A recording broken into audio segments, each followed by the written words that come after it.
Hello everyone, welcome to my YouTube channel. My name is Shreya और आज के इस वीडियो में हम बहुत ही कॉमन बट बहुत ही इम्पॉर्टेंट टॉपिक के बारे में बात करने वाले हैं, जो कि है पोल्यूशन। आजकल के समय में जो पोल्यूशन है वो काफ़ी चर्चा में है।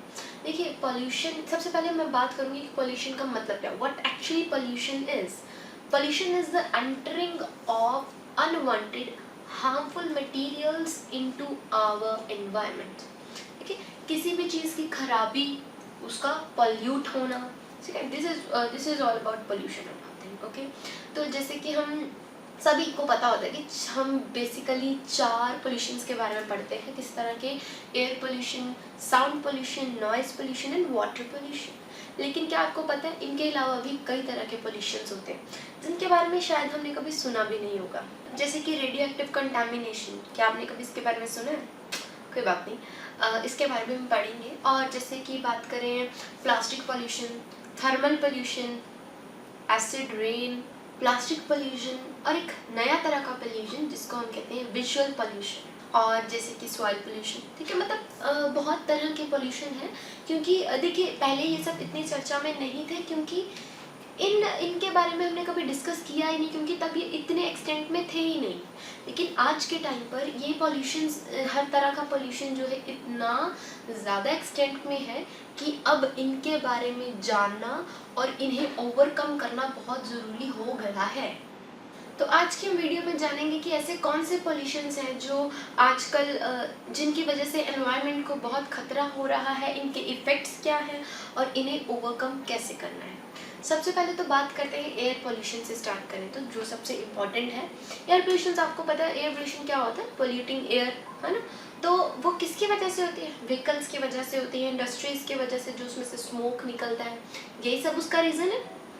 हम एज अ ह्यूमन, हमारी जो लाइफ है वो बहुत ही ज़्यादा टॉक्सिक हो चुकी है आजकल के टाइम पे, बिकॉज जो हमारा इन्वायरमेंट है वही टॉक्सिक है। कहते हैं कि जैसे सराउंडिंग्स होती हैं वैसे ही हम होते हैं। अगर हमारा आसपास का वातावरण ही शुद्ध नहीं होगा तो हम कैसे प्योर हो सकते हैं? अगर वातावरण टॉक्सिक है तो हम तो जेन्युइनली टॉक्सिक होंगे। और ये सब जो एयर पोल्यूशन, जितना भी एयर पोल्यूशन है वो किस वजह से हो रहा है? इन्हीं सब रीजंस की वजह से हो रहा है। इंडस्ट्रीज वेस्ट की वजह से हो रहा है, स्मोकिंग, ये सब, इन सब की वजह से हो रहा है। जो फॉसिल फ्यूल्स होते हैं उन्हें जला देना, उनकी एशेज जो है उसमें से धुआं निकलना, ये सब की वजह से एयर पोल्यूशन हो रहा है।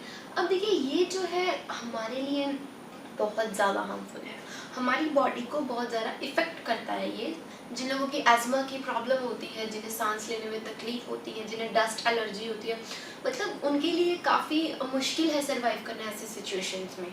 ये जो एयर पोल्यूशन है उसकी वजह से एसिड रेन होती है। एसिड रेन, ऐसी रेन जिसमें एसिड के कुछ प्रोपोर्शंस होते हैं, उसे एसिड रेन कहते हैं। जैसे इसका जीता जाता एग्जांपल है ताजमहल।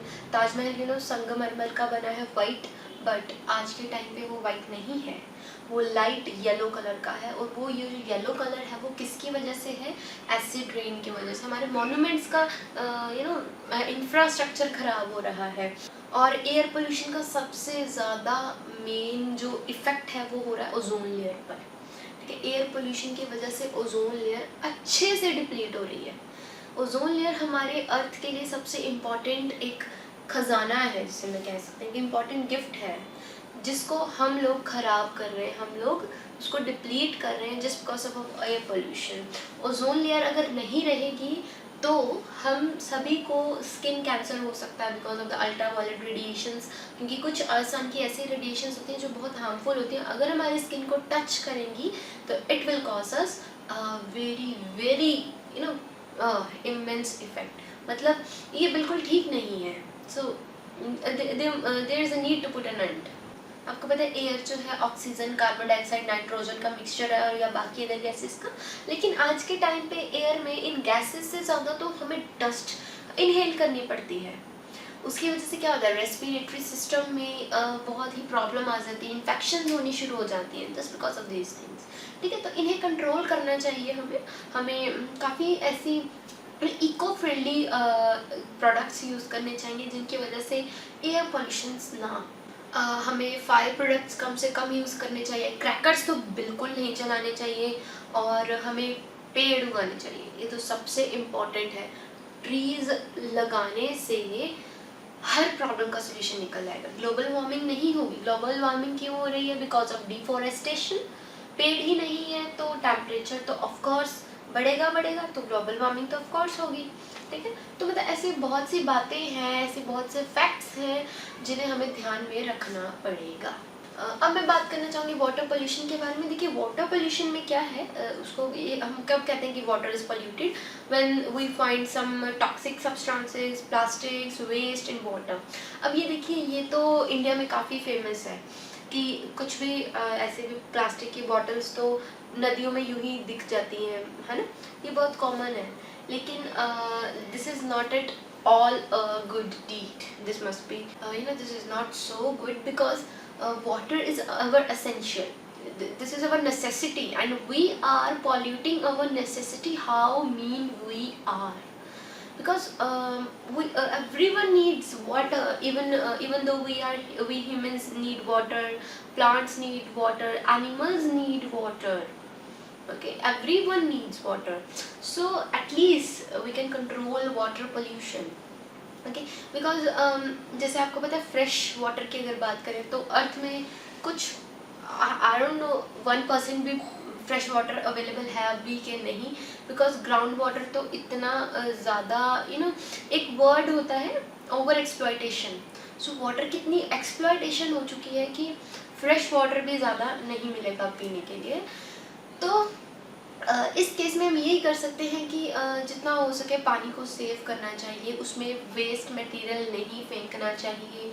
ये सब जैसे गवर्नमेंट काफ़ी स्टेप्स लेती है, जैसे गंगा क्लीनिंग का भी एक मिशन चला था। सो आई थिंक ये सब स्टेप्स की मदद से वाटर पोल्यूशन को कम किया जा सकता है। देखिए वाटर पोल्यूशन का हमें तो नुकसान होगा ही होगा, लेकिन सबसे ज़्यादा नुकसान होगा मरीन लाइफ। मरीन लाइफ समझते हैं एक्वाटिक एनिमल्स जो पानी में रहते हैं। Marine is synonym to water. देखिए जो पानी में जीव रहते हैं, फिश हो गई, वेल हो गई, डॉल्फिन्स हो गई, जो भी है, देखिए उन सब का तो वो घर है, और हम उसी को ही ख़राब कर रहे हैं, प्लास्टिक्स फेंक रहे हैं। जब वो फिश जो एक्वाटिक एनिमल्स है, जब उस प्लास्टिक को कंज्यूम करेंगे तो उनका जो रेस्पिरेटरी सिस्टम है, क्या वो ठीक रहेगा? नो। ये बहुत ही आई कैंट इवन एक्सप्लेन कि ये किस तरह की हरकतें, ये किस तरह की बात है, बिकॉज हम उनके घर में पोल्यूशन कर रहे हैं। हम उनकी जहाँ पर वो रहते हैं हम उसको पोल्यूट कर रहे हैं अपना वेस्ट। अब फॉर सपोज अगर हमारे घर में कोई अगर इस तरह से फेंक जाए, डस्ट फेंक जाए, वाटर बॉटल्स फेंक जाए, कैन्स फेंक जाए, वेस्ट फेंक जाए, प्लास्टिक फेंक जाए, so this is the same thing we are doing with aquatic animals, no? So again this is a very good factor that we are I don't know, I should say good or not, but this is a factor that we are exploiting we are exploiting their homes.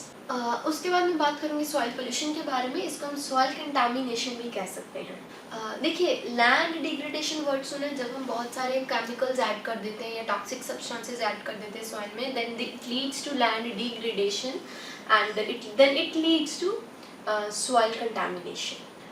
देखिए हमें पता है जो अर्थ है वो fertile है, उपजाऊ होती है। हमें इससे अर्थ से कितना कुछ मिलता है, क्रॉप्स ग्रो होते हैं बिकॉज ऑफ इट्स फर्टिलिटी।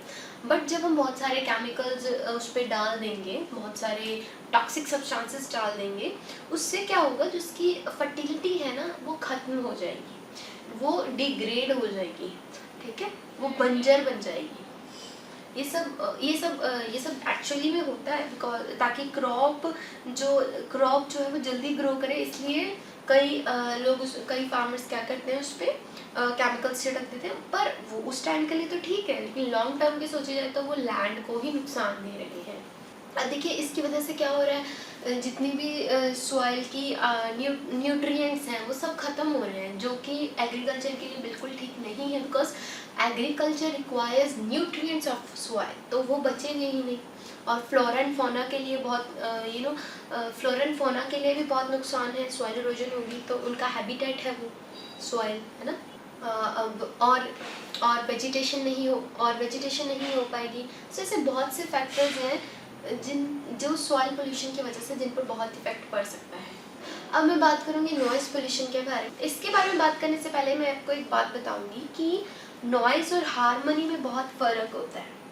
कई लोग लाउड म्यूज़िक लगा लेते हैं and they say it's a music, it's a good music and it feels good to our body and mind and all, but no, क्योंकि harmony is a different thing. Harmony something feeling of relaxation, उसे सुन के piece of mind मिलता है। जैसे अगर flute की sound हो, ठीक है, पर्टिकुलर एक ऐसा वॉल्यूम उसका सेट हो। अब यही कोई बहुत ऊंचे ऊंचे सॉन्ग लगा लो, so that's not a harmony, that's not music, that's totally noise. Okay, so there is a difference between that. और ये ज़्यादातर मैन मेड ही क्रिएट होता है नॉइज़ पोल्यूशन। हमारे लाउड म्यूज़िक, हमारे व्हीकल्स की आवाज़ें, इंडस्ट्री से आ रही आवाज़ें, जो स्पीकर्स, लाउड स्पीकर्स हम यूज़ करते हैं, वो सब, ठीक है।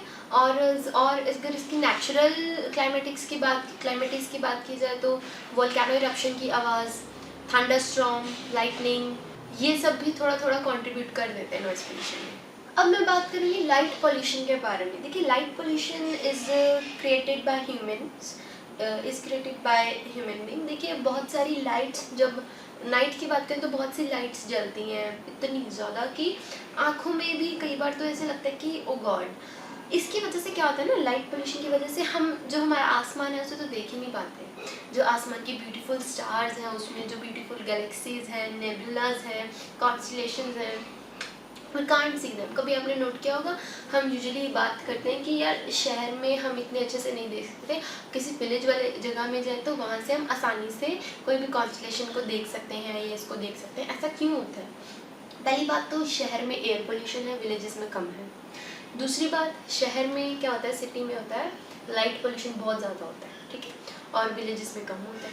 तो लाइट पोल्यूशन ना is not a good thing. एक तो इसमें सोर्स भी वेस्ट होता है काफ़ी, ठीक है, और हमारी आइज़ पर भी बहुत इफेक्ट पड़ता है। दूसरा, हम जो नेचुरल ब्यूटी है अर्थ की, उसे हम महसूस ही नहीं कर पाते, उसे हम देख ही नहीं पाते ढंग से। और एक और बात मैं आपको बताना चाहूँगी, ये जो लाइट पोल्यूशन है इसकी वजह से कुछ बर्ड्स को भी बहुत प्रॉब्लम होती है। माइग्रेटिंग बर्ड्स है ना, जो एक जगह से दूसरी जगह ट्रैवल करते हैं, माइग्रेशन करते हैं, उन्हें माइग्रेटिंग बर्ड्स बोलते हैं।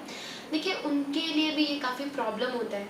एक जगह से दूसरी जगह जब वो मूव करते हैं तो वो भी लाइट्स में कंफ्यूज हो जाते हैं, ठीक है, they don't know where to move. तो इसी तरह से और भी thermal pollution, visual pollution, plastic pollution, आप सबको इस सब के बारे में आपको पता ही होगा। जैसे प्लास्टिक पोल्यूशन में वही प्लास्टिक बहुत ज़्यादा ओवर यूज़ हो रहा है। जैसे हम कुछ प्रिंसिपल्स फॉलो कर सकते हैं, जैसे रीयूज़, रिड्यूस, रिसाइकल वाला प्रिंसिपल यूज़ कर सकते हैं, या मतलब कुछ ऐसी रेन हार्वेस्टिंग यूज़ कर सकते हैं नेचुरल रिसोर्सेज को सेव करने के लिए। ऐसे बहुत सी टेक्निक्स हैं और गवर्नमेंट ने भी ऐसे कई स्टेप्स लिए हैं जिनकी मदद से हम काफ़ी कुछ सेव कर सकते हैं। तो आई होप आपको ये वीडियो अच्छी लगी हो, थोड़ी इन्फॉर्मेटिव भी लगी हो। तो वीडियो अच्छी लगी है तो प्लीज़ वीडियो को लाइक करें और चैनल को सब्सक्राइब करना ना भूलें। और अर्थ को सेव करने के लिए पेड़ लगाने बहुत ज़रूरी है, तो पेड़ ज़रूर लगाएं। So thank you, have a nice day, good bye.